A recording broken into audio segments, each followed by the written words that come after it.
Welcome to DMM Downloads.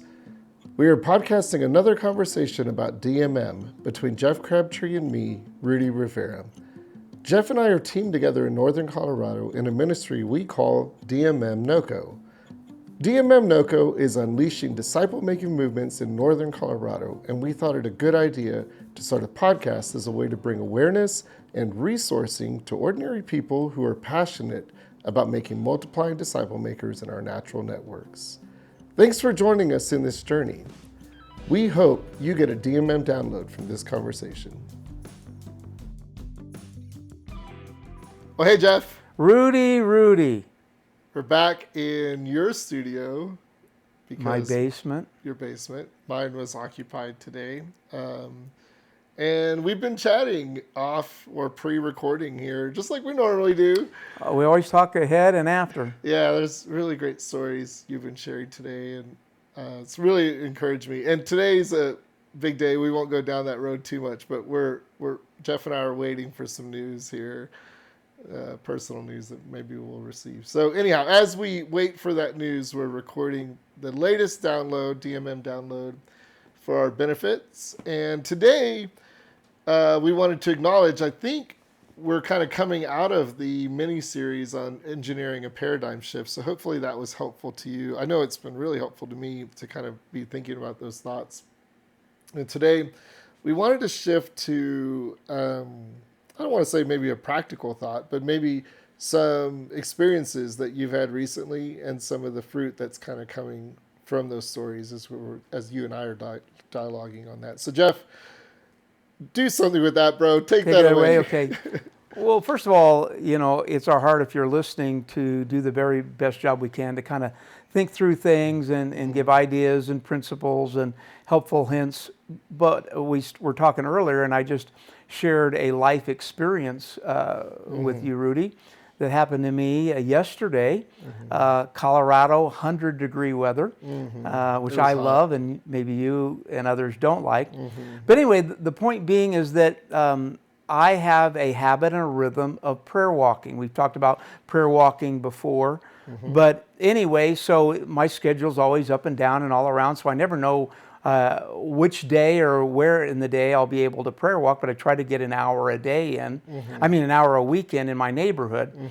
So it just happened that I could do it yesterday at 3 p.m, and it was 100 degrees out. And so my thought is like, what am I doing? Why would I go prayer walking, even though we know some aspects of prayer walking is to till the ground and create some spiritual grooming of the ground and pray for lost people, other things.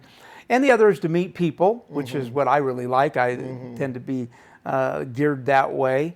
But thinking, I'm going to go prayer walk and I'm not going to meet anybody, because who in the world would go out and prayer walk at 3 p.m. at 100 degrees? Nobody's going to be outside. Nobody. And so anyway, I walked, and because of a time situation, I walked a little different direction than I had, and there was one cul-de-sac in my neighborhood, which was clear the other side of the neighborhood. I had never walked that cul-de-sac.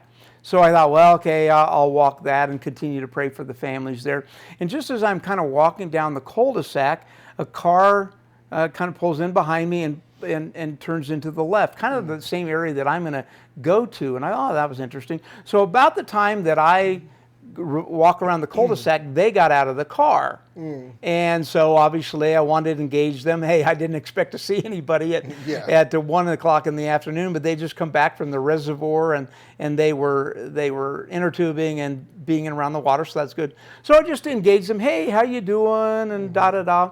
Well, how it kind of developed, leaving a lot of stuff out, I asked them, did you grow up around this area? How long have you been here? And he mentions that they moved in 12 years ago or so because his wife was an anesthesiologist. Well, she heard that, so she came from the side of the car and came down, and I said, oh, so you're an anesthesiologist?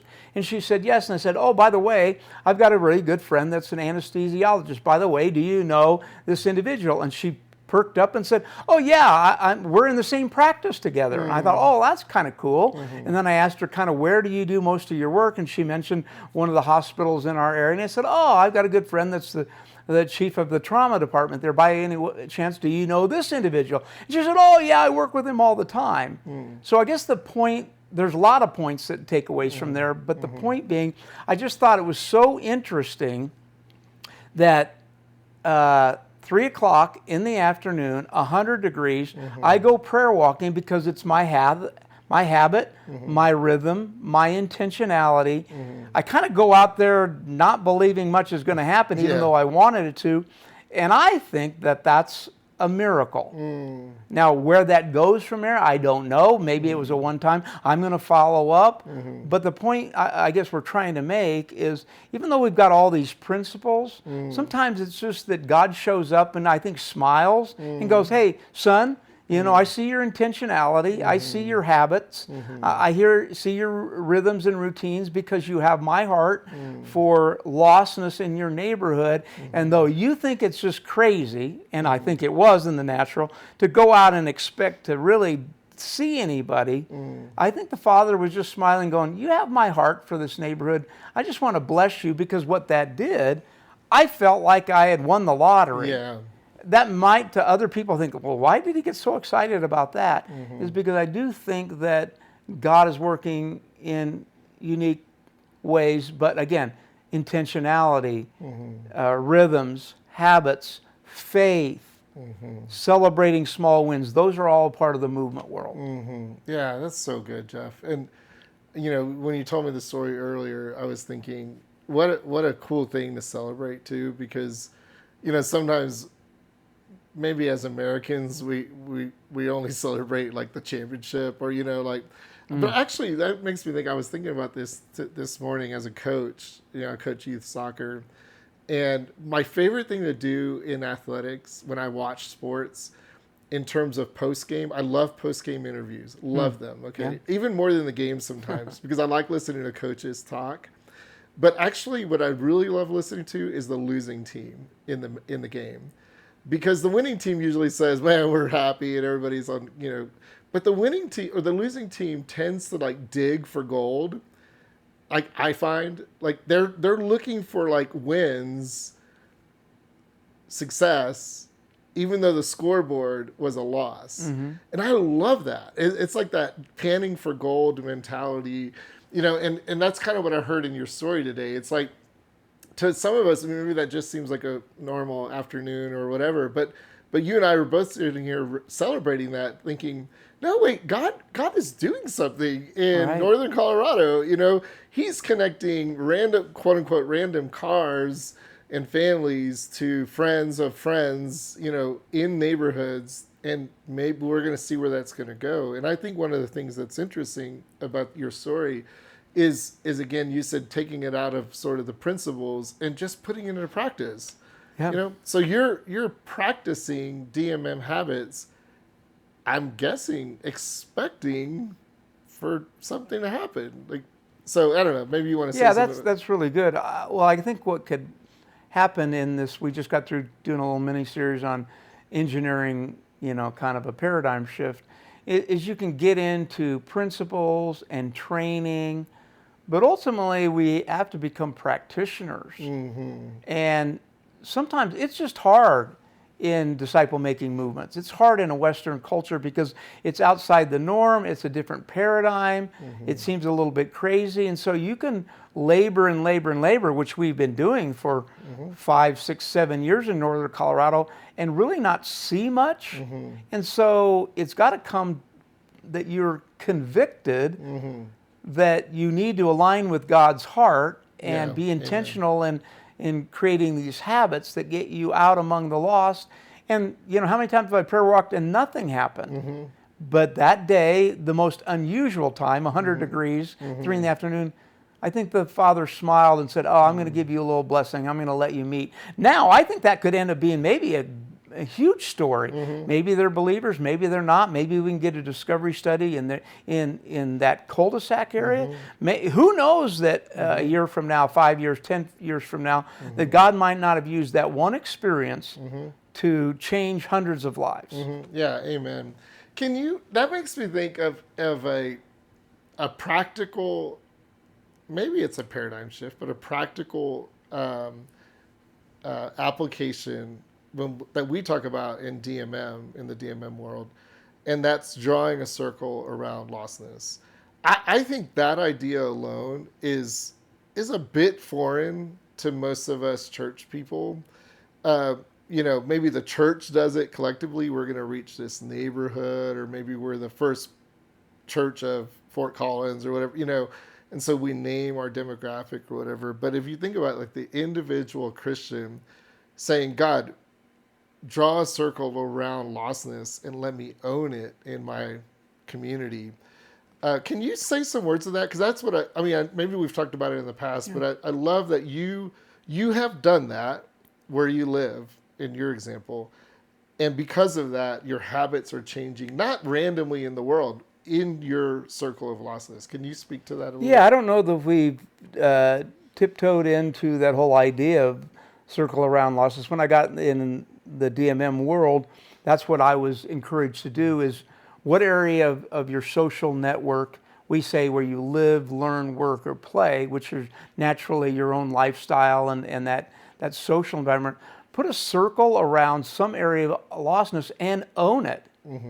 Meaning, God, I want to align with your heart. I want to make it hard in whatever this circle is for those people to go to hell. I'm going to so pray for them and love them and interact them and give to them and do whatever it takes so that they could come to know Jesus. We say a repeated opportunity to hear, see, and experience Jesus. So, yeah, when I first was trained, got into that, for me, it seemed to be my neighborhood. We won't go too far into that, but it seemed like that. And I'll just add real quickly, because I know we'll have to land the plane here pretty soon. But you and I have done that in DMM NOCO, is we have put a circle around the 12 cities of northern Colorado, and we're saying we want to own the lostness of those 12 cities. And so that's a pretty big, broad thing. That's why we say we have over 800,000 people in that circle of influence, where that's big. One's just in my neighborhood, the others, we've done that. So if you're leaning into movement, maybe that's new to you, we can talk to you more about that, but in a sense, find God's heart in some area that you live, learn, work, and play. Put a circle, if you will, around that lostness and say, God, I want to be a person that makes it hard for those people to go to hell, because I'm going to so love them and pray for them and encourage them and serve them that we're going to see Jesus manifest. And I'm going to phrase it a little bit differently. Your habits will change in that circle. Yeah. That's kind of you. I know Jeff well, and I know he likes the heat, but even Jeff doesn't like that 100 was a little crazy. Yeah, 100-degree heat at 3 p.m., kind of a random time, quote unquote. We've talked about that, even prayer walking strategically when we know people will be outside, and things like that. 3 p.m. on a hot day is not one of those times, but again, feeling compelled by the Spirit to go out and pray, I see that as just you own the lostness enough to say, I'm gonna live habits that are different or contrary to my natural inclination. And you're going to do them repeatedly, expecting results, and just doing them because you know the heart of God is to move you in that direction. That's how I see that story playing out in so many different ways. But anyhow, as we kind of land the plane and maybe talking about the circle, drawing a circle around lostness or any part of the story, Jeff, I do think, I just want to say from my side, if you're listening and you haven't drawn a circle around lostness in your place of where you live, work, learn, and play, we want to say, pray, ask the Lord for that. Ask the Lord to show you a circle of lostness. And then literally, I would say, put it on paper, draw a circle on a piece of paper or something and say, this is it. If it's your neighborhood, draw out the names or the homes of that. If it's your workplace, if it's where you learn, if you're a student or something, but draw a physical circle or a mental circle so these are the people God's given me, and then live into the habits that are going to see you be a disciple maker in that circle. So that's my 2 cents. Jeff, land the plane for us here as we kind of close out today. Well, I take it a little, even one level lower Yeah. than that, because I'm just using my own experience. Until I fell on my face, when I'll always remember that experience when I came face to face that I didn't love the lost like God loved the lost. That's why we, in our habits training and everything we do in DMM, is we take it back to the heart of God. Unless I had that conviction or that heart change, I could put a circle around lostness, and I probably won't do much with it. Yeah, that's right. Because I haven't really been influenced or overwhelmed by God's heart for the lostness in that. So I would say it still goes back to, if you haven't had that experience, I would just simply say, come to the place where you cry out, God, I don't have your heart for the lost. Would you give it to me? And then he will answer that prayer. I'm convinced of that. Then you can put that circle of lostness, because you have God's heart for that. And then it's not religion. It's really, it really is relationship with God and the people that are lost in that area. So good, Jeff. Thanks for this download. Really appreciate it. Thanks, Rudy. Thanks, Jeff, for that engaging download. In DMM, we like to say that disciples are learners. I know I'm learning a lot from my conversations with you, Jeff. From all of us in DMM NOCO, we hope you got a DMM download from the conversation today. Don't forget to leave this podcast a review wherever you are listening online. If you found this conversation helpful, please head over to our site, dmmnoco.com, where you can find more content for your DMM journey, including a self-paced Habits of a Multiplying Disciple course. The course is designed to give you practical next steps to becoming a DMM practitioner and multiplying disciple maker. You can take that course for free at dmmnoco.com. We will be back next week with another engaging DMM download episode. Until then, may you hear from God through His Spirit and take simple steps of obedience in what you hear.